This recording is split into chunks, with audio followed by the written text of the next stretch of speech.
Hey guys, it's TLC on Side by Side on Amazon Music. I am so excited to share some of my favorite TLC music with you and some other artists' music who's inspired me along the way. So, what we're about to do? We're about to get this thing started. Let's go. Baby, baby, baby. I remember we recorded that song at what was the name of that studio? Stank on Ya. And but it was you know what? It was before Outkast bought it and turned it into Stank on You. I can't remember the original name, but that was the studio. And I remember hearing Babyface sing the hook, "Baby, Baby." You know, he was telling us how each part went, like Tion, my part, and everything. And I was like, this man is just a genius. It's ridiculous. Like, you just come up with a song called "Baby, Baby, Baby," and that's how you know it's all about the melody. You know, it was real catchy and just good sing along song. That's just the genius of Babyface. And I'm just so happy that we were blessed to have been able to work with him, especially early on in our career. Of course, I always say I love Bruno Mars because I feel like it seems like he came out when we did. He didn't, but his showmanship, you got to think about this. You have so many artists out right now, but do they really capture you? Like, you just, your eyes are really glued to them. And he is definitely that artist, because he's singing, he's dancing, he is truly entertaining, and he knows how to work the stage and the audience and how he engages, with the audience. And you almost feel like you're up there partying with him. That's a gift. That's a really good talent right there to have. And most artists don't have that. So I admire him for that. Oh, creep. Well, um, that is funny because Dallas wrote that song based off of something that was going on with Tion. And she wasn't creeping in a way that she was like cheating. She was just kind of wasn't, just being putting her business out in the streets. You know what I'm saying? She's just being very private. So creep is another way of being private. Cause I got my sister's back. You know what I mean? So that had some truth to it, that song, and she was in a relationship, but it was just not right. And somebody else was really checking for her and the attention felt good. It's like, okay, I'll entertain this for a second. Digging on You is definitely one of my favorite songs because I it's one of my most favorite memories working with Babyface. That was all his work, and I just love how it's really a crazy, sexy, cool song to me. It has the feel of all of that, and I remember shooting the video. When you look at the video, it looks like we are really in front of this huge stadium with people. And F. Gary Gray, who did Waterfalls, did that video as well. But we shot it at the MGM Grand and in Vegas, and we had some people there, but he faked it out, like post and made it seem like it was just like a concert full of stuff. So it's funny how I love the special effects and the whole little helicopter coming that had TLC on it, like we were in there, but we were not. But it came together, and we did like a little live remix for it, so it felt like that whole concert vibe. So, you know what? I honestly can't say I have a favorite song that we perform because I just love performing. Just put me on the stage, the right TLC outfit and comfortable shoes, and I'm good to go. I remember when I first heard Haters, I loved it instantly. I loved the feel of it and, what it was talking about because with cyberbullying going on right now because of social media, bullies hiding behind their devices, just being cowards, and people are being negatively affected by it. And so we really felt like this was the perfect song to be on this album to put out there and let everybody know we all have haters. And when you think that you are alone, just know that you're not. Everybody has a hater, and you just deal with them by ignoring them. And I know that's hard to do, but I promise you, when you do that, it takes all the power away from them. In the writing camps, I do remember saying, I was like, look, I want a happy record. I don't want it to say, because I love Pharrell. I think Happy is definitely was one of my favorite songs. I felt like it totally deserved all the love that it got, you know. And I was like, okay, I don't want it to sound like Happy or anything like that, but I want something that makes you feel like that. So I almost kind of feel like Sunny kind of makes you feel that whole happy thing. But I do wish that Happy was our record. That should have been a TLC song. And James Brown, I mean, come on. He is amazing. Another one who's one of a kind, you know, the way he danced and could hit those high notes and screams and stuff, and still it was in control. Like he still had control of his vocals, you know, and so and the way he would dance, it was just amazing. So yeah, we had some James Brown, and so that was super cool. So we did work with one familiar person from back in the day, and that's Marquez. He's an amazing writer. He wrote Waterfalls, and he also wrote with Tion A Muthafucka. That is a song on our album. And, you know, basically, it's just talking about that guy who is just, you know, has some a motherfuckish ways. And you just gotta look the other way when he's acting up, instead of, you know, indulging like you probably would have, you know, your younger self, or even if you're older and you have that attitude, you just kind of like, just can't do that. You just gotta, you know what? Okay, he cheated on me. Okay, he called me out my name. He did just all wrong things, and just be like, all right, hey motherfucker. Oh, you want to play? Hey motherfucker. And then you just do that and you turn around and walk away. So that song is straight up for all the chicks out there that needs to let the a motherfucker go. Call him out and get rid of him and go on about your way. The end. Michael Jackson is my all-time favorite, because he has everything. You know, he was beautiful. He could dance better than anybody, and he had his own style of dancing.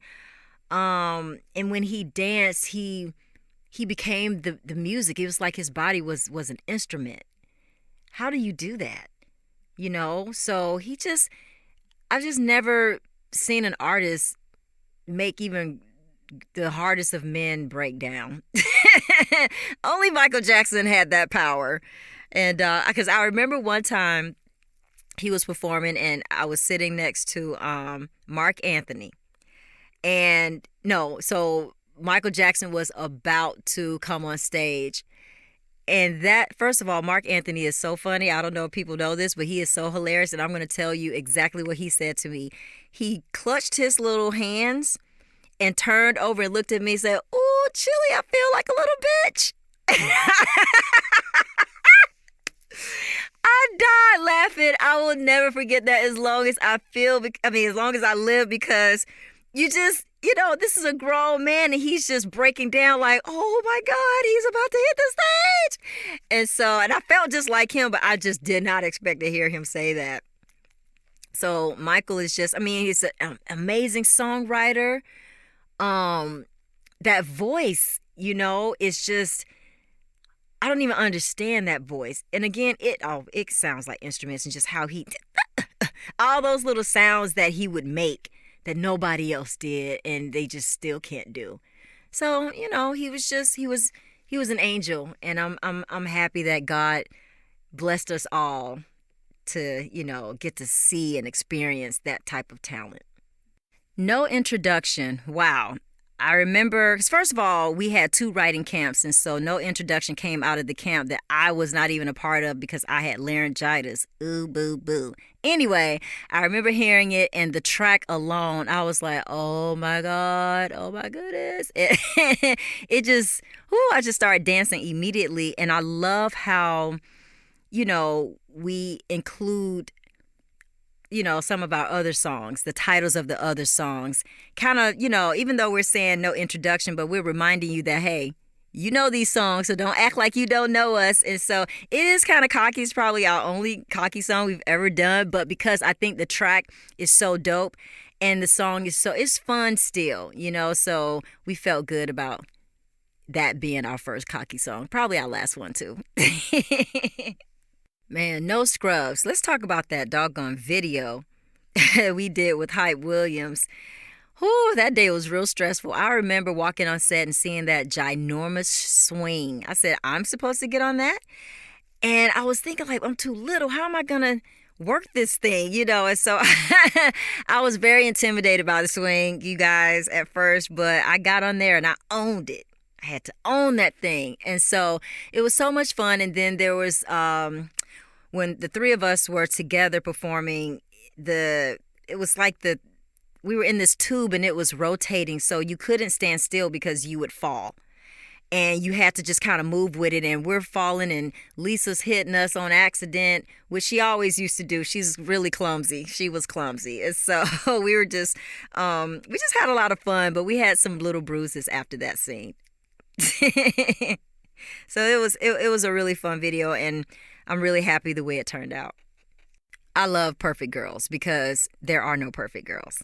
And again, because of, what's going on social media today, by the time you finish putting on, a gajillion filters and altering how you look and all this kind of stuff, the picture is perfect. But you don't look that way. And that's why we felt this song was so important, to put out there, is because these young girls are so brainwashed in the wrong way, thinking that you have to look like this to be perfect, and no one is perfect. We all have flaws. I don't care how many surgeries you have, you're still going to look at the mirror and not like something. And you just got to be all right with that. Once you get there, then you won't take it so seriously, and you're beautiful just the way you are, and as long as you want to, I don't know, have breast implants, whatever it is that you want to do, tweaking yourself is kind of like what we were saying with Unpretty. As long as it's something you feel good about doing, then it's okay. But don't get caught up in all this stuff that you see out there, because it's not real. It doesn't exist. Prince, well, first of all, Dallas loves Prince. That was definitely one of his idols. Tion loves him too. I mean, I love him as well. But I think just that funk that he has, Dallas, it's just a part of his producing. Oh my gosh, yes. So on Red Lights, when I perform Red Light Special, we perform Red Light Special, I always like to bring a guy up, and give him what we call the Red Light Special and sing to him. And so we, I think they have a little chit chat with the guy, whoever it is, say, hey, don't touch her, just kind of sit there. You can react or whatever, but just don't put hands and stuff. So I remember this one guy, as soon as he sat down and I started singing, he got out of the chair and started crawling to me. And it threw me off. I was like, what the hell is going on right now? And and when I tell you, he had this face of like, almost like he was a predator and he was going to come and eat me, So I didn't really know how to react, but I had to keep singing. And so he kind of came up to me and he was just like at my feet. But of course, everybody in the audience was going crazy. They were cracking up laughing. And I think the more they laughed, the more dramatic he was. And so we had to kind of get security to put him back in the chair and sit down. So I'll never forget that as long as I live. So it kind of makes me nervous every time I perform Red Light Special and bring somebody up. I'm like, Lord, please don't let him do that. Ooh, Scandalous. You always got to have a little nasty ballad type song from TLC, and Scandalous is one of them. I remember when I first heard the track and the first part of the song, and it wasn't finished. Corey Moe, the producers who we worked with, and Vegas is the writer who I wrote with. And it was really a guy talking to a girl. And so I said, you know what? I love this record. I even love what it's saying, but we're going to flip it. And, it's going to be the woman talking, looking at the guy, and it's her deciding if she want to be with him. And, he's got to have a, set of skills. And I mean, I don't know, you know what I'm saying? So everything is in her court, which is what TLC is all about. It goes back to that girl power. So I love this record. Seal is the man. Okay. I remember seeing him in concert, and there are very few artists who can just stand there and not dance and just sing and have the presence of someone up there running around the stage like we do. He has these little poses that he does where his body looks like art. And so, and he's really tall, and he's just so sexy, and his voice is just very angelic. And what people don't know is that he's so versatile. Like on one of his albums, he did this song. I can't think of it, but it was like a reggae vibe to it. I was like, this man could do a whole reggae album if he wanted to. Like, he really could do it. And I was so impressed. And his writing skills are ridiculous. I love the way he writes. It's really deep. It's heartfelt. It makes you really think, and you really can apply what he's saying to what's going on with you in everyday life, from heartbreaks to whatever it is, So I love him. I'll always be a super fan. Sade, to me, it's funny because I kind of got on Sade later. My mom used to play her all the time, and I was like, oh my gosh, I do not want to hear these slow songs. So, being little, I just wanted to just dance and high energy Michael Jackson all day long. And I remember when the album Paradise, I think that was the name of that album. They had Paradise was one of the songs, and oh my God, what was the other song? Never As Good As the First Time. That album, I was like, yo, Sade is the bomb. And that's when I really fell in love with it. And then after that, I started listening to her other stuff, her older stuff again that I was listening to growing up. And being a little older, obviously, you hear it with some different ears when you're older. And so I was like, wow, this is amazing. Your Love Is King and all that stuff, So she's another one. When it comes to the pen, you have to give her the props because, she is probably, I think, one of the greatest writers out there. I like Taylor Swift. All right. Tell us, why do you love Taylor Swift? I like her a lot. I love that. Well, it's funny to me that, most of her hits are about breakups, but it's about real stuff. And I think it pops off so great because, I don't care who you are. You get in a relationship, we all go through the same stuff. It's either how long you want to deal with it, or how you deal with it, period. Is kind of what makes it a little different, but we all go through the same changes and things. And so anytime you hear an artist put out a song and it's something personal to them, it really becomes personal to you too. And I just think that she is really talented, and to come out and be so young, writing the way that, having those skills like that, it's just really impressive. And doesn't hurt to, love her even more because she would perform Unpretty sometimes at her shows. And I was like, whoa. And see, that's another thing on my bucket list is to perform Unpretty with Taylor Swift. I think that would be awesome. I really wasn't so surprised about the response because just even just how I can feel Unpretty about, I have small breasts, you know what I'm saying? And then just growing up and being petite and everything is little and boys like everything bigger, And so I felt very uncomfortable and wished I looked different and the whole thing, and not embracing just, being okay with the way God made me. And so it's so cool when I met Tion and Lisa.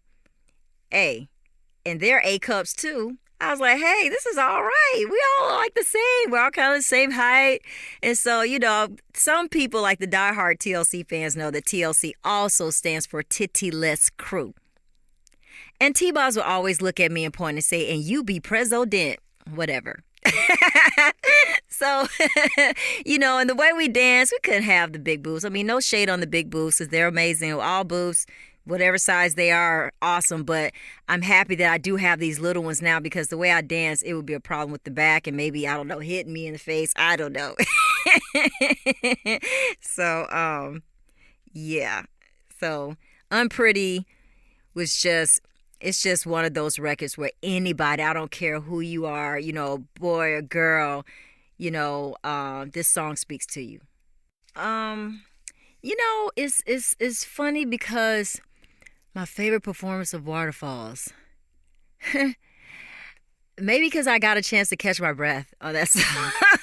It's kind of like a mid-tempo, and obviously the lyrical content is really strong, and that song, I love when we look out into the audience, people are really emotional, and they're hugging the person next to them, and the song means a lot to them, and I remember someone coming up to me in a grocery store saying thank you for the song because she was contemplating suicide. And the song and video helped her to decide not to. And all I could do was hug her. And I was thinking like, God, we are doing the right things. We're doing good. As long as, our songs can, especially that type of record, can touch at least one person. Amen to that. Yes, let's talk about Way Back, guys. We felt like this song was the perfect first single. It when you listen to it, it has that signature TLC sound to it when it comes to, T-Boz's scratchy voice and my voice and just the groove of the track. And, and obviously, come on, Snoop Dogg. That was crazy because at first we weren't even thinking about a feature for this record. And we were thinking about features and, listening to everything, and all of a sudden it's just like, oh my God, Snoop Dogg, because Way Back's track has that West Coast feel to it. And we reached out to him. He was a gem. He was such a gem, and we love him so much. And he put that magic on it. Just what we needed. I hope you guys had as much fun as I did on Side by Side on Amazon Music. See you at the show. Whoa, whoa, whoa, whoa. TLC.